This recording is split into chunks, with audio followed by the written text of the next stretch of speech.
Good morning students, myself Lokesh, working as assistant professor in Vijnan Lara Institute of Technology and Science. Welcome to the next lecture on ground improvement techniques 2. We are presently in second unit, that is dewatering methods. So till the last class, we have completed 5 of the dewatering methods. In our last class, we have completed vacuum method of dewatering. Okay, it is a non-gravitational method. The first 4 methods of dewatering, that is sums and ditches, single stage well point system, multi-stage well point system and deep well point system. These 4 methods are gravitational methods, which means in those 4 methods, the water is accumulated in our well point under the action of gravity. Okay, but here in the vacuum method, it is a non-gravitational method. So the water cannot accumulate into our well point, such that we need to attract the water through to our well point. In this method, we are using a vacuum, okay, to attract the water to our well point system. So once the water come to our well point system, then by using the pumps, we remove all the water from the ground. Okay, that is a dewatering method. The next method is electroosmosis. Electroosmosis means here we use electroosmosis to attract the water to our well point system. This is also a non-gravitational method. Okay, so let's see point by point. Yeah. Electroosmosis. What is this electroosmosis? It is nothing but the movement of water through a porous media. Here the porous media is soil. Okay, the movement of water through soil by applying a direct current field. That is what is a electroosmosis. So how this is going to help to attract the water to our well point system? So that's it. Here we use cathodes and anodes in a row or in the shape of a circular shape, whether in terms of rows or in case of a circle. Like that we arrange cathodes and anodes in our side. Okay, and we pass a electrical current through these cathodes and anodes. See, it is the one of the effective method of dewatering in deep clay soils. We already discussed it is a non-gravitational method, which means the water cannot come to our well point under the action of gravity. Say this is our well point system. The water from the surroundings cannot come to our well point under the action of gravity. So we need to attract the water. So what is the case? The water cannot come to our well point system under the action of gravity. That is, if the soil presented is clayey soil, then the water cannot come to our well point system under the action of gravity. Right? So it is most effective in case of deep clay soils. Okay, even though the water capable of coming to our well point system, it takes so much of time. In order to reduce that time and in order to attract long distance water molecules, we use this electroosmosis method. Okay, so if we need to understand the working mechanism and concept of electroosmosis, we must know about what is the diffused double layer. We know that there is basically 4 types of soils, right? According to size: gravel, sand, silt and clay. These are the 4 types of soils according to the size. Okay, there is one specialty for the clayey soil that these 3 soil doesn't have. What is it? The clay particles have charges, electrical charges. See, the shape of clay particles is flaky. Okay, the surface is negatively charged and the edges are positively charged. Out of 4 soils, clay soil is the only one that has charges, positive charge and negative charges. Remaining 3 soils does not have any charge, they are neutral. Okay, because of this, see, this is a clay particle. The surface of clay particle is negatively charged. When we pass the current through a soil porous medium having water content, what will happen?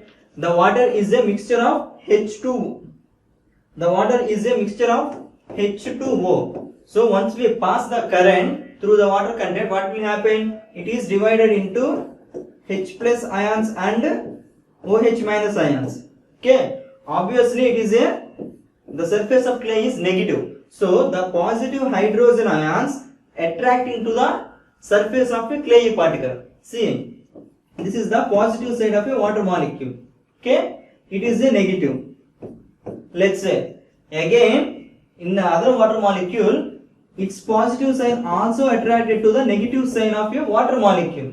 Like this, the chain will form. Okay. So around the soil particles up to certain length, the bond is very strong. That is a first layer. After that also, due to the attractive bond between water molecules, the bond keep on extending up to certain limit, up to this limit. Okay. This layer is not strong enough to hold on. Okay. So that's why there is two layers. The first one is due to the attraction of clay particles. Okay. Because of the charges having the clay particle, it attracts this much of length of molecules. Okay. After that, because of water attraction to water, okay, the attraction between two water molecules, nothing but adhesive forces. Sorry, cohesive forces. So because of the cohesive forces, this much of length of water molecules are also attaching to the clay particle. The total length of water molecule attached to the clay is known as a diffuse double layer. The first layer is due to the attraction force of clay to the water molecules, nothing but adhesive force. After some distance, there is an attractive force between water molecule and water molecule. That is due to the cohesive forces. So this total length is known as a diffuse double layer. Okay, if you see practically how it seems like, this is a clay particle. Around the clay particle, there is a water layer, that is known as a diffuse double layer. See, there is another clay layer. Around that water layer, another clay particle. Around that again a water layer. Like this, so many number of clay particles are there in a soil.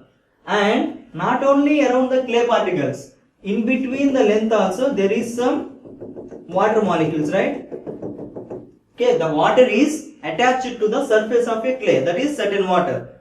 Between the gaps, okay, without no attractive force between the particles, there is also still some water, that is known as free water. Okay, that is not attracted by any clay particle, that is just freely suspending between the voids. Okay.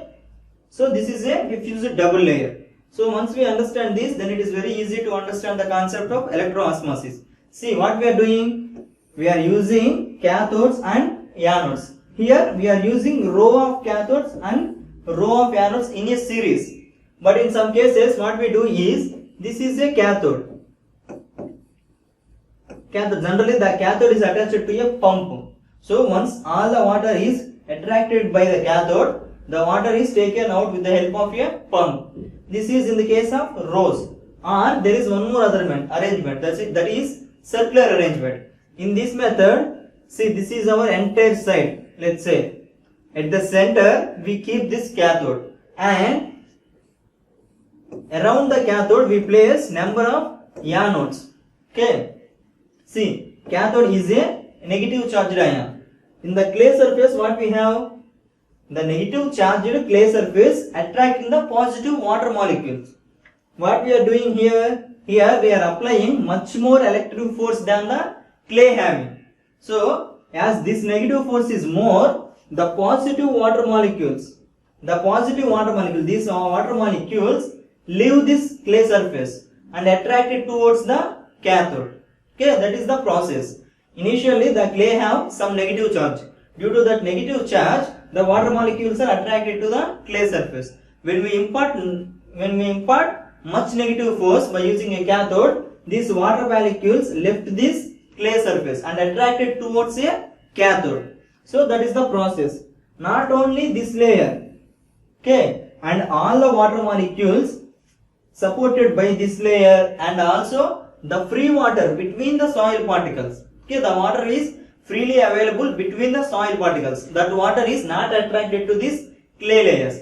That water is also taken to the cathode. Why? The attractive force of cathode is much larger when compared to the attractive force of clay surface. So because of that, all the water leave the clay particles and come to this cathode. And we are also using anode. Why? It is a positive charging method. In this, positive and positive. So what will happen? There is a repellent force.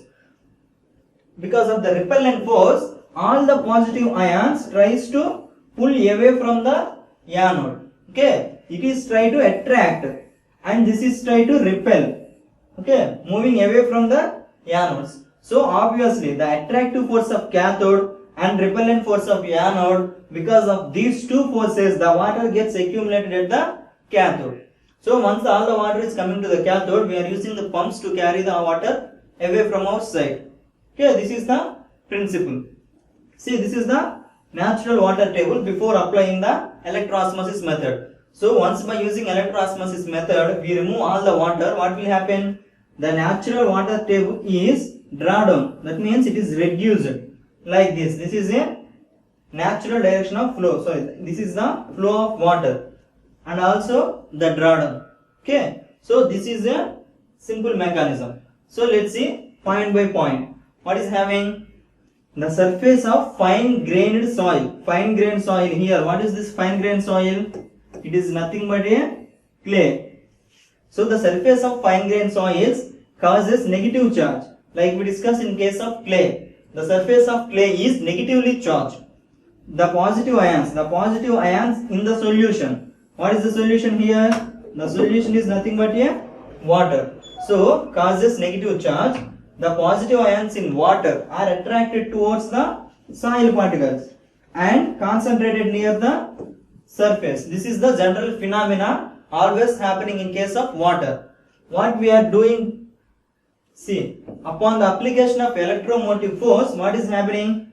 Two electrodes in soil medium possess the positive ion adjacent to the soil particles. Whatever the positive ions that are close to the negative ions and water molecules attached to the ions are attracted to the cathode and repelled by the anode. So what is the meaning is, this is a negatively charged soil particles. Okay, all the positively charged ions and the adjacent water molecules and the free water, all the water content is attracted and all the water content is attracted to the cathode and repelled by the anode. So because of these two forces, attractive and repellent forces, the water is getting reach the cathode. Okay, from the cathode by using the pumps we remove all the water. Okay, see the free water. The free water means, as we already discussed, it is not attracted by any clay particles. It is the water molecule that is suspended between the soil particles. See once again, this is a clay. Around the clay, water layer, diffused double water layer. Again another clay, another water layer. Like that, so many clay particles are there. Around the clay particle there is some water layer. Okay, diffused water layer. And it is not the only water that is in soil medium. There is also some other water in between the gaps. Like, so this is all is a water. Out of all the water, so only few centimeters, few meters of clay water is attracted by these clay particles. Depending upon the attractive force of a clay particle, it absorbs only some layer. See, these soil particles only absorbs this distance of water layer only. Likewise, this soil absorbs this distance, and these are the water content that they can absorb based on its electric charges. What about the remaining all water in the soil? That all remaining water is known as a free water. Okay, so the free water in the interior of the voids, and which means between the voids, is carried away along to the cathode. So when this diffused double layer is breaking, it also carries the free water spaced it also carries the free water that is suspended in the gaps. Okay, and by making the cathode a well, water can be collected in the well and then pumped out of our side. So simply this is the mechanism that we are following. Okay, so what we are doing, there is a clay particle naturally having some negative charges. So because of the negative charges, the positive ion water molecules are attracting to the clay particle. Okay, that is one layer. Because of the attractive force between water molecule and water molecule, there is up to some distance also there is another attachment. These two layers combined known as diffused double layer. Okay, beyond these layers also there is some water, right? That is known as a free water. This is the water how involved in case of a clay soil. So we need to destroy this diffused double layer and we need to carry this free water also. So by doing these two, we can remove the water from our side. So what we are doing? We are imparting by using a cathode much more negative charge than the clay particle. So once the negative charge of clay particle is very less when compared to the negative charge of a cathode, what will happen? All the positive water layers and the water attached to that first layer, that is second layer, the two diffused double layers and the free water accumulated between the gaps. So these three waters are leaving these clay particles and attracting towards a cathode. That is during cathode. But when the water is surrounded the anode, what will happen? The positively charged anode, what is doing? It is repelling this diffused double layer. Here the repellent force is breaking the diffused double layer. Once the water attached to the negatively charged clay ion, once this layer is moving, the layer connected to the positive ion layer, this one is also moving. Along with these two, there is a water between void spaces. So these two layers are also carrying this free water also. Okay. So due to this, we are removing two layers of water attracting to the clay particles, and we are also taking this free water. So this is the method of electroosmosis. See, and here one more thing is we need to find the velocity of flow. Okay, naturally there is a flow under the action of gravity, but that is very less. So the water takes so much of time to reach the well point. So our main agenda is to increase the velocity of flow, that is by reducing the time. So what is the velocity of flow towards the cathode due to the application of direct current? So that we see, if V is the velocity of flow, then we can find the velocity of flow as Ke minus Ie. What is this Ke? Ke is a electroosmosis coefficient of permeability. So based on the permeability of a soil, this Ke value changes. Whereas IE is the electric gradient. This can be found by electronic potential divided by the distance between electrodes. So what is the distance between cathode and anode? That is electric potential divided by the distance between cathode and anode. By this method we can find this IE value. But what is here is the coefficient Ke value. We cannot find this Ke value. So what we are doing, for simplicity, we assume that the Ke value as 0.5 into 10 power minus 4 centimeter per second. Okay. See, Ke, this Ke value is representing the soil properties.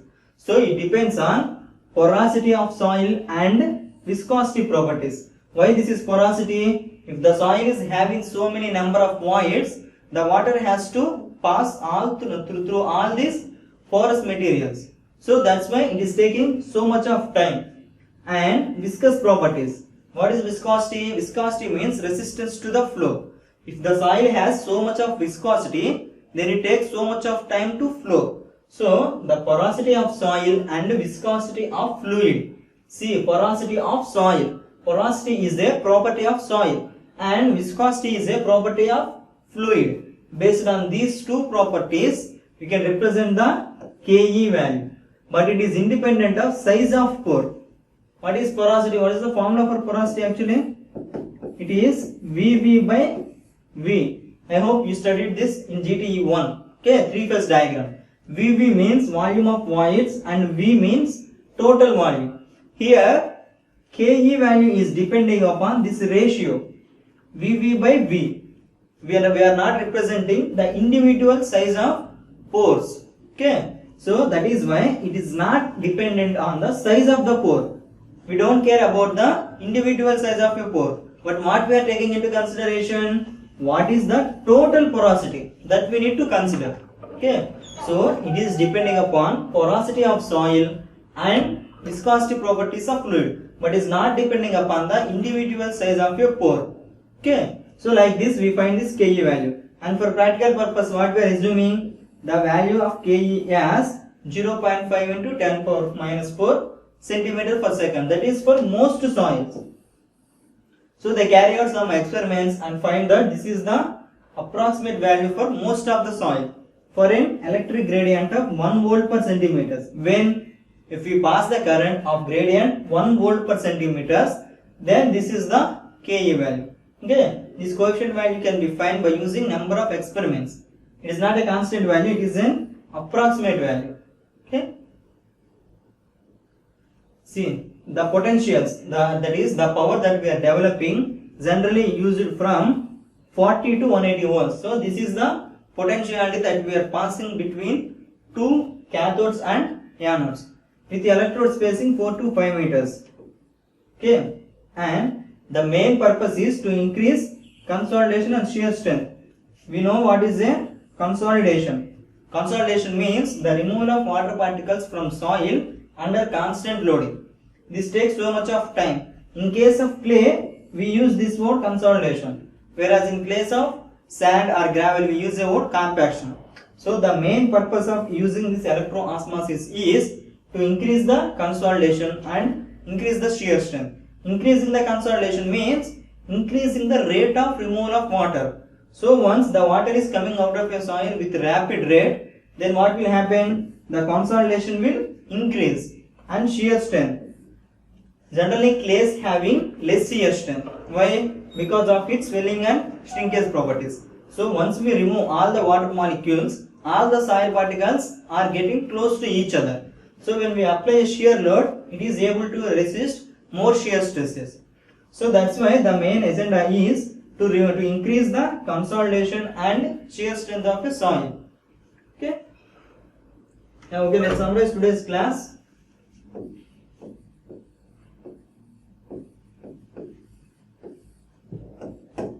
So what is the first concept that we learn in today's class? That is electro-osmosis.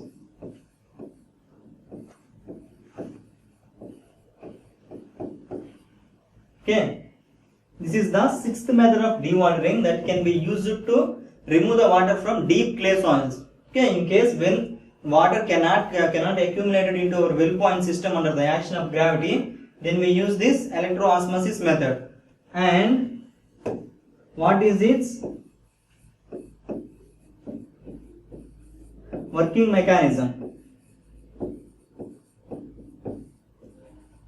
So what is the principle? How the water is coming out of a soil particles to our cathode. Next, what is the formula to find velocity of flow? So these are the three concepts that we learn in today's class. So in our next class, we are going to start our next dewatering method. Thank you. And the same